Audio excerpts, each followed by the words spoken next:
j'avoue que avec le pontife actuel, sa sainteté le pape François, nous vivons une évolution très louable. Pourquoi? Parce que cette année, nous sommes en train de connaître, sinon de célébrer la famille. Et c'est un peu pour célébrer l'anniversaire du lancement de l'exhortation apostolique du pape François, qui aborde la question de la famille, et ceci sur le plan de l'amour. Et l'exhortation du début jusqu'à la fin a tenté de nous dire qu'il y a une joie à vivre l'amour. Donc, quelque part, cela relance la question de la pastorale familiale. Aujourd'hui, il y a des divorces en cascade. C'est à croire qu'on ne croit plus vraiment au lien matrimonial. On ne croit plus à l'alliance. Alors que si nous avons la grâce d'accéder à la table sainte, si nous avons la grâce de recevoir le sacrement de mariage, nous devons savoir que nous sommes devenus une église domestique. Par conséquent, nous devenons une préoccupation pour la pastorale en général et la pastorale familiale de façon spécifique.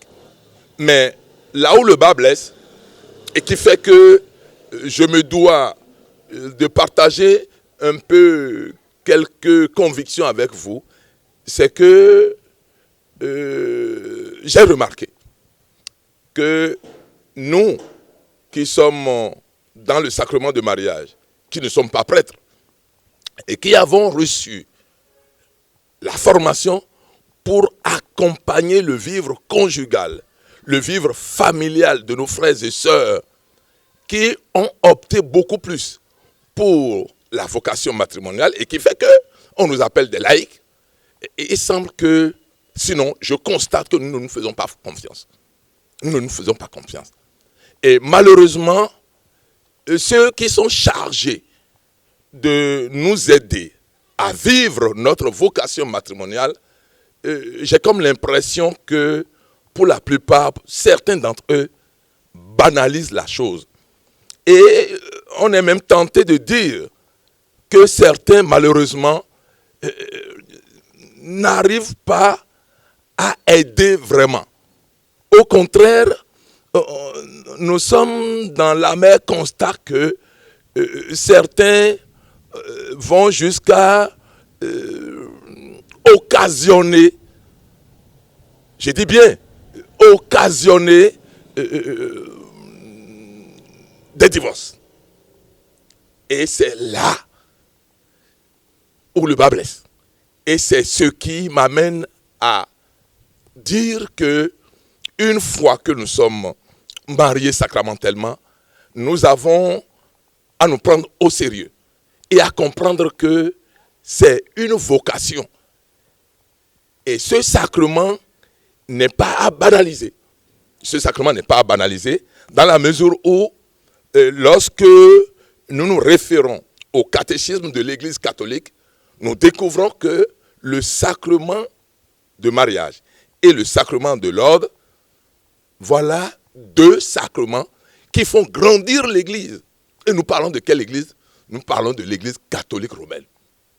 Malheureusement, on a comme l'impression que de l'autre côté, l'autre corps n'arrive pas à accorder la considération requise pour ce corps des couples unis par le sacrement du mariage.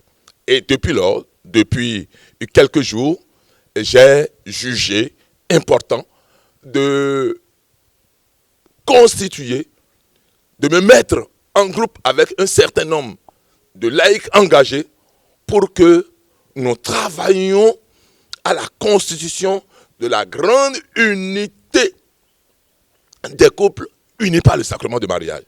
Et à l'instar de l'union du clergé béninois, j'ai compris qu'il nous fallait vraiment un cadre, un creuset où nous, qui avons accepté d'aller au sacrement de mariage, nous pouvons nous voir, nous pouvons nous rencontrer, nous pouvons échanger et nous pouvons périodiquement organiser des journées de récollection, des retraites, des séminaires pour que nous ayons une claire vision de ce que nous sommes devenus par le fait du sacrement de mariage. C'est très important. Donc, mon combat est là. Faire en sorte que sur toutes les paroisses du Bénin, tous les diocèses de l'Église Famille de Dieu du Bénin, nous ayons vraiment des structures, des cellules, des groupes, des couples unis par le sacrement de mariage. C'est vrai, la pastorale générale pense à nous tous, à nous les laïcs, mais le grand dommage, c'est qu'il n'y a pas un engagement franc pour soutenir nous qui sommes allés au sacrement de mariage et qui voulons vraiment un engagement, un accompagnement plutôt sérieux. Et pour corriger ce tir, nous avons commencé maintenant par nous organiser pour que dans tout le pays, sur toutes les paroisses et dans tous les diocèses, il y ait des cellules, des couples unis par le sacrement de mariage. Alors, je saisis l'occasion pour demander aux frères et sœurs qui certainement vont suivre cet élément, je les exhorte à nous rejoindre dans cette grande union, dans ce grand creuset qui est placé sous la protection de Saint-Joseph. Et finalement, nous avons la dénomination suivante, l'union Saint-Joseph des couples mariés. Puisque du fait de ce sacrement de mariage, nous devenons des églises domestiques, je dirais même une préoccupation importante pour l'église catholique romaine.